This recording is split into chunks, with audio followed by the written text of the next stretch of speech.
रामकृष्ण हरी. आषाढी एकादशीच्या सर्वांना शुभेच्छा.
हाय हॅलो सर्वांना नमस्कार. तर स्वागत आहे तुमचं माझ्या नवीन ब्लॉगमध्ये. तर त्या चॅनलचं नाव आहे साधना ब्लॉग चॅनल.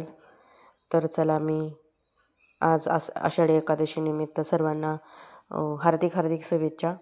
तर मी इथं खिचडी बनवते आहे. ऋषीला छकुलीला भूक लागली, ते म्हणले पहिले मला खिचडी बनव. तर मी चला पटकन देवाची पूजा वगैरे केली, दारात रांगोळी काढली. आणि असं काही सणसुद असला तर खूपच भारी वाटतं. त्यामुळे मला रांगोळी वगैरे काढलं की सण असल्याचे एक फील येते. त्यामुळे मी रांगोळी काढली आणि लगेच खिचडी करायला सुरुवात केली. तर इथं बसवायची होती मला कोंबडी. मी अंडी आणली होती विकत. त्यासाठी टोपलं, त्याच्यावरती पोतं असं उबदारच कापड त्याच्यावर टाकायला लागतं. शक्यतो पोतीच टाकतात. तर मी टोपल्यात पोतं टाकून घेतलं. अंडी मोजून ठेवली. कोंबडी मोठी असली तर अजून 2-3 अंडी जास्त घालायची. तर ही अंडी 21 अंडी होती. तर मी अंडी एक एक करून मोजून ठेवलं. ऋषी माझ्याकडे बघत होता की मम्मी असं काय करते. ऋषीला वाटायचं मी पण अंडी ठेवू का काय. तर ते अंडं इतकं नाजूक असं, थोडंसं टच झालं तरी फुटतं. मग ते कोंबडी खाली उबवण्यासाठी ठेवता येत नाही. तर मी त्याला हात लावून नाही दिला. इथं कोंबडी